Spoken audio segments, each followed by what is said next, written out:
Now on BBC News, Hardtalk asks tough questions in interviews with people who are shaping the news.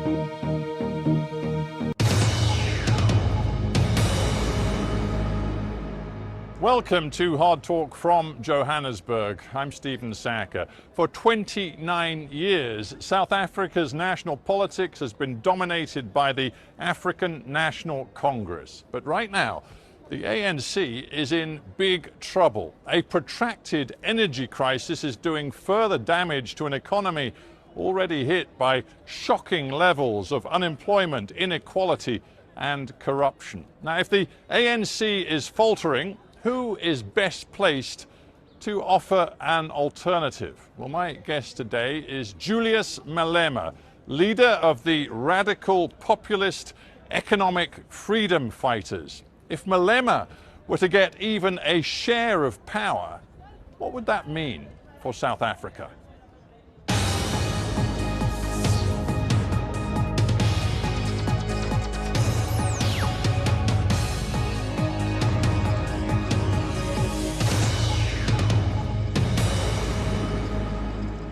Julius Malema, welcome to Hard Talk. Thank you very much. It's a pleasure to talk to you, Mr. Malema. We are speaking as South Africa is in the middle of an energy crisis. It seems set to get worse. What do you think it is doing to this country? Well, its aim is to collapse this country and undermine the democratic project because those in power have relegated their responsibilities to who we don't know. They've not maintained the power stations. They've not built the new ones that are functional. And as a result, we are where we are. The interim CEO of Eskom, the state-owned energy company, said yesterday that over the coming months of winter, they might get to a stage 8 situation, which means there could be power cuts for pretty much 12 or more hours per day. But you have gone further. You have said that you think the grid will collapse. In fact, you said South Africa is going to be plunged into darkness within 2 weeks. Why are you exaggerating? I'm not exaggerating. I said this before they told you there was a stage 8 coming. The stage 8 is to prepare you that the worst are coming. And I'm telling you the truth as is. What is it that can avoid the collapse of the grid, which they've done in between? Which station have they built that is functional to its expectation? Which station have they maintained? Have they said, this one, we're closing it down, we're going to engage in major maintenance of this station? Nothing major has been done. But your statements could spread panic. Is that what you want? No, I'm not spreading panic. I'm telling the truth. Stage 8, they're just being polite. We're going to go, and you are talking hours, we're going to go days without electricity. It's a reality that we need to deal with. Even after announcing stage 8, the manner they did, which ANC politician have you seen panicking? Which president have you seen calling the nation into confidence about what is really happening? We hear from officials as if we don't have elected leadership of this country. On March 20th, you declared a national shutdown. You tried to shut down the entire economy in the midst of this power crisis. Is that responsible? That is the most responsible thing to do. Do you want me to fold my hands? Do you want me to not do anything? What will history say about me? I'm going to be asked a question, not by you, by the future generation, as to what have you done when South Africa was in a crisis. The most logical thing to do is for the president to resign.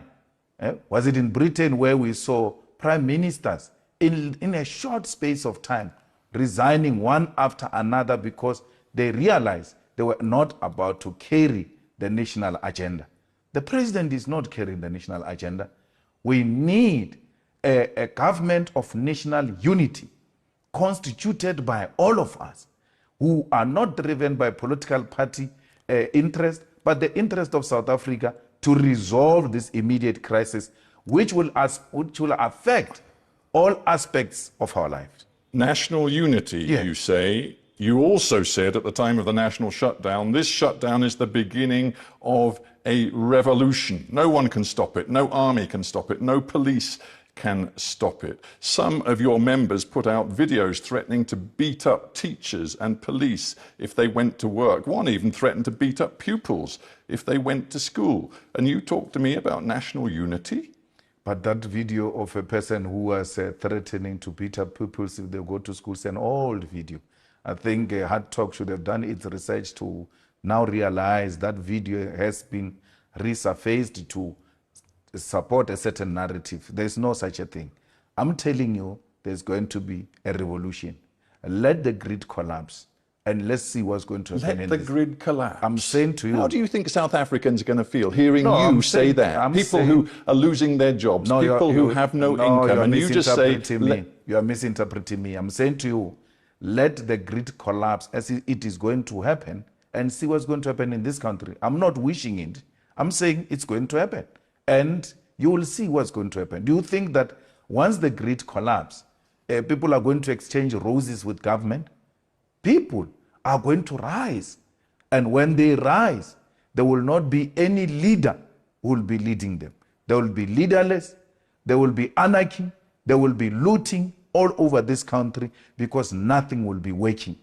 So if you think that I was bluffing on the 20th of March, I was just saying to this government and the people of South Africa, something ought to be done to avoid what is possibly coming, which is going to be a leaderless revolution. That's very powerful rhetoric, but the truth is, on 20th of March, according to employers, 70% of workers across the country went to work. One political commentator said that actually the failure of the national shutdown was a, quote, humiliation for Malema. From where we're sitting, the shutdown was successful. Nothing was operating. The South African media was at the public transport, taxi ranks, at bus ranks. The taxi drivers themselves, the bus drivers themselves have said, we showed up, but there are no people. So if you're going to listen to a desktop, possibly a racist analysis of wanting to undermine the narrative of the success of the shutdown, then that's your own baby to nurse. But the reality is that nothing functioned on that day. You can go to the public broadcaster, you can go to independent media outlets in South Africa to give you the footage of the day, every corner. And what even makes me happy is that even in the rural areas, where normally the revolution never takes place, the people were out in their numbers saying, enough, it's enough. Let's think about the lessons to be drawn from the current crisis, because what we see is a state-operated energy giant which is failing to work. It is not delivering power to the people. We have other major state-operated companies, for example, Transnet in the transport and logistics sector, which are failing the people of South Africa. One, we could look at the aviation sector, all sorts of sectors where the state has failed. And yet your message is you still want to confiscate all privately owned land, essentially nationalize all privately owned land. You want to nationalize the mines, you want to nationalize the banking sector, and these are the key pillars of South Africa's economy. You want them all in state hands, and you, Julius Malema, are saying to the South African people, elect me, and I and my associates in the economic freedom fighters will run this economy. Absolutely. You know, 95% of South Africa is electrified. Do you know that South Africa gets water today? Do you know that South Africans, they're watching a public broadcaster? All these examples I've given you are state-owned. But do you know that we have seen this experiment played out in other countries? I'm thinking of Zimbabwe, I'm thinking of Venezuela, and the model does not look good to many South African people who see it. No, it looks good. We're using it now. We were better off now owning this. It's not like I'm saying, let's go and take ESCOM out of the hands of the private sector. We are owning it already. So, and then South Africans have accepted and are happy with what You're we have. owning it already, that's and why it's a complete South mess. That's why South Africans are saying, let's get proper people to go and run these institutions. Are you the proper person? I'm a proper guy. I mean, I don't want to go too far back into history, but at various times you failed to actually file a tax return on time. Yeah. You've been accused of different financial offences. You've never been convicted, but some of those charges were never brought to court. But you tell South Africans, despite your own history, you are the guy to run their economy. That's why. That's a mind of a lazy person who doesn't do his work. You will have to refer back to 15 years.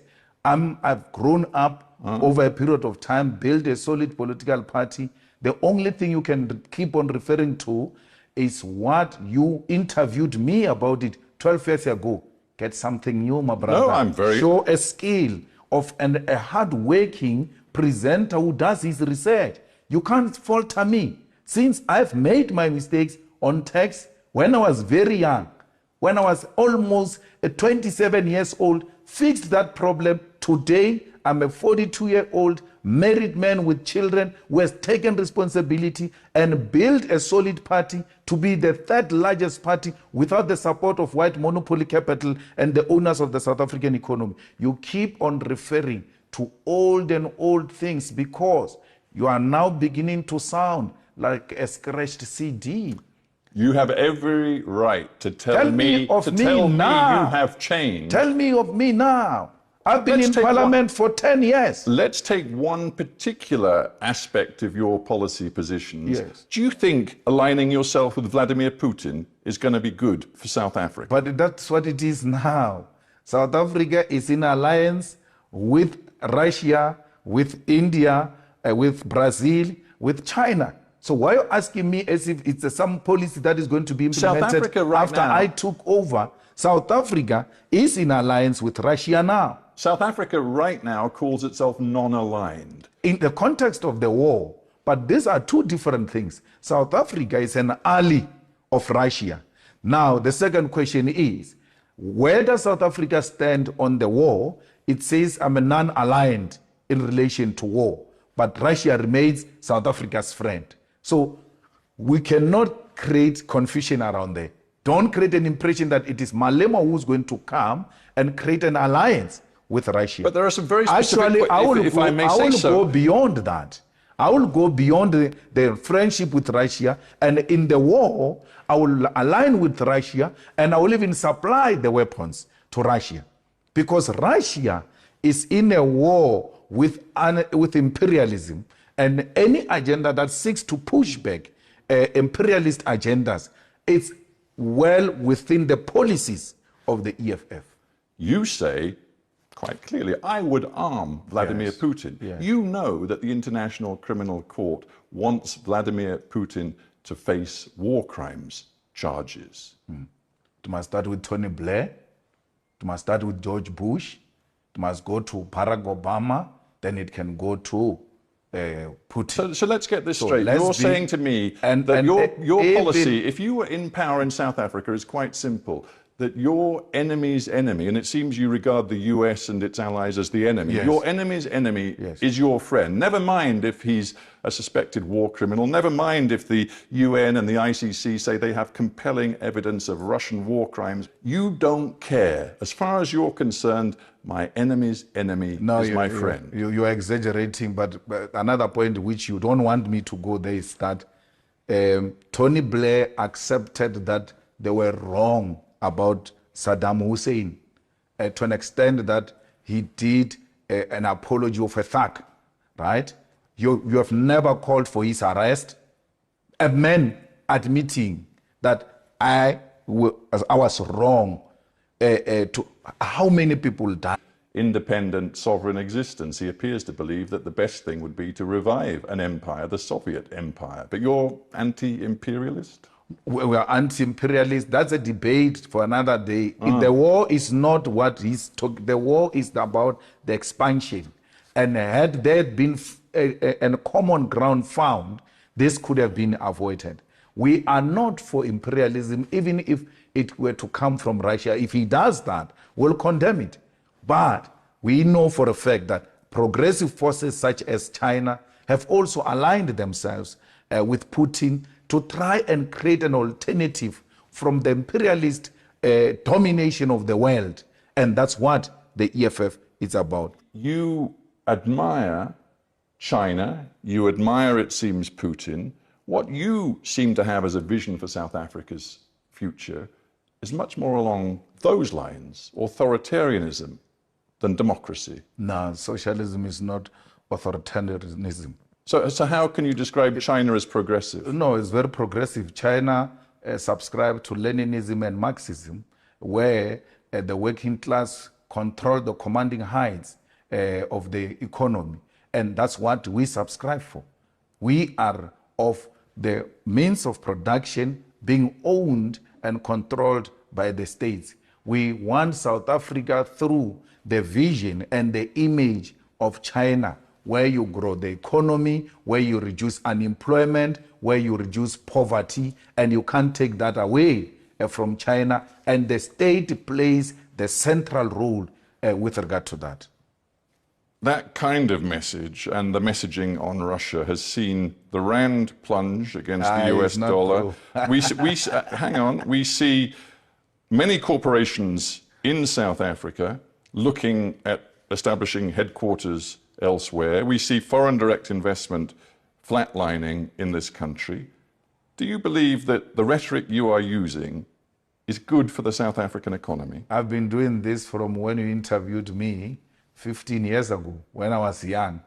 And therefore you can't say the rand to dollar crisis today is created by this message that I've been spreading for so many years, from my early ages.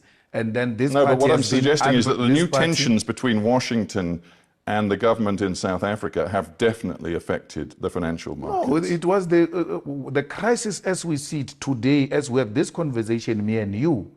It was worsened by the irresponsible utterances by the ambassador of the USA, who just recklessly, without following the diplomatic protocols, went out to make certain allegations about our country, damaging its good image, and then undermining its sovereignty in terms of choosing who its friends are. And today we see the rand being weak because of such utterances. Why would the rand be weakened by a political posture that says this is what we want to be when we take over government? We want a government that will be owned by the corrupt-free. I admire China when it comes to how it deals with crime. I admire China when it comes to how it deals with infrastructural development. I admire China on how it has dealt with poverty and unemployment. How would that weaken the rand? Is that not what the investors want for all of us? The most likely way that you can get a grip on some power in this country is by forming a coalition with the ANC after the next election. You could have a role if you were to do a deal with the ANC. Are you ready to do it? The reality is that the EFF is the only organization that is growing, and that the DA and the ANC, the DA, which is the official opposition, ANC, which is the ruling party, are both significantly declining to a point where the DA called us the enemy number one. Why did they do so? Their own internal research tells them that the EFF has overtaken you. That's how much our policy position has attracted the people of South Africa. We are not going into coalition for positions. We are going to say anyone who wants to work with us, and we've said this before, and that's why we're not working with anyone in the local governments. If you want to work with us, you are going to expropriate land without compensation. You are going to nationalize the mines. You are going to establish a state-owned bank. You are going to make sure that we fight crime fire by fire to make this country a safer place. Those are just but minimal, non-negotiable points that will engage with anyone who wants to work with us. All of that, non-negotiable. non-negotiable. On that basis, it's hard to imagine you can make a coalition with anyone. ANC was more than willing. Actually, ANC was at a point of signing with us on expropriation of land without compensation. Remember, we even put this in Parliament. How did it pass to a point where Parliament had to do an investigation if the ANC was not agreeing? We were almost at the edge of getting a deal. And some young ANC clowns decided to vote against this. But we're not going to retreat in returning the land back into the hands of our people. And don't tell me about Zimbabwe. This is going to be done through a democratic means, like we did, in consultation with all South Africans, black and white, on how best do we get the rest of our people owning the land and other strategic sectors of the economy. You know there are some South Africans, and let us be blunt, many white South Africans, who fear Julius Malema. Some of them have said to me, if Malema gets to power or close to power, I will leave this country. Do you welcome their fear, or do you want to find ways to overcome their fear? I don't welcome their fear. Stephen, they said that about Mandela, the most celebrated Mandela. You're talking about me. They said if Mandela, a prisoner, becomes the president, who will live in this country, and they left. I was in the Vaal River the other day, looking at some of the houses that whites abandoned in 1994 when Mandela became a president. They are not scared of Julius Malema. They are scared of an independent black man who's not controlled by any white person, who's not controlled by London. Last year, you said this. It was after you'd questioned whether a particular white person, why they hadn't been located and, quote, taken to an isolated space where our supporters could attend to the guy properly. And you went on to say, you must never be scared to kill. A revolution demands that at some point there must be killing, because killing is part of the revolutionary act. Absolutely. This was last year. Absolutely. Absolutely. You can't say you are a revolutionary and then be scared to kill. But once you go killing people around, you are a terrorist. When you've got the support of the majority of your people to engage in war, and the majority of the people are with you, that is the revolution. It's not terrorism. And therefore, I'm not a terrorist. That's why I'm saying, at least for now, the conditions have not dictated that there should be anyone who should go to the bush and engage in war to kill. But if those conditions necessitate, will without hesitation do that. The same way the generations before us, when conditions necessitated, they were not scared to take up guns and shoot to kill. So I'm not saying anyone must be killed. All I'm saying is, let everybody come to the party. Let's build this one country and give away our privilege, but for the privilege of all. Your vision of South Africa's future, will it come through the ballot box, or will it come through what you call a revolution? It will come through the ballot box. A ballot box that produces a revolutionary party will unleash the revolution. And the revolution, when it is unleashed through democratically elected government, is the changing of the system, where you radically defeat capitalism and introduce a socialist state. We still believe in the EFF, fundamentally so, that the power to the people must be ushered in through the ballot. And nothing else must be looked at except the ballot. However, when the need arises to defend ourselves through whatever means necessary, we'll do so without hesitation. Julius Malema, sadly, we're out of time, but I thank you very much for joining me on Hardtalk. Thank you.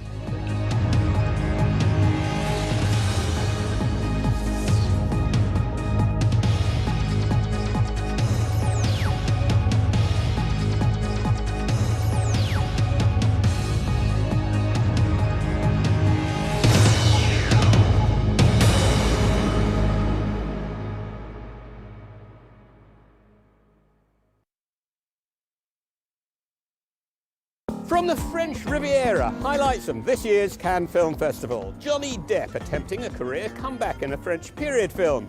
Harrison Ford starring in the latest Indiana Jones franchise, and African filmmakers making their voices heard. Join me, Tom Brooke, for Talking Movies on BBC News. As India marches on to be the world's most populous country, coming behind is a mini revolution. Earlier pushed to the background, millions of women are now heading their families. Join me as I bring their stories in Women in Charge. Is India Changing? On BBC News. For 40 years, the BBC's Jeremy Bowen has reported from war zones around the world. He's been on the front line, not just of conflict, but in our partisan age, of journalism's fight for the truth. The nature of modern war reporting is our subject on The Media Show on BBC News. El Salvador was the murder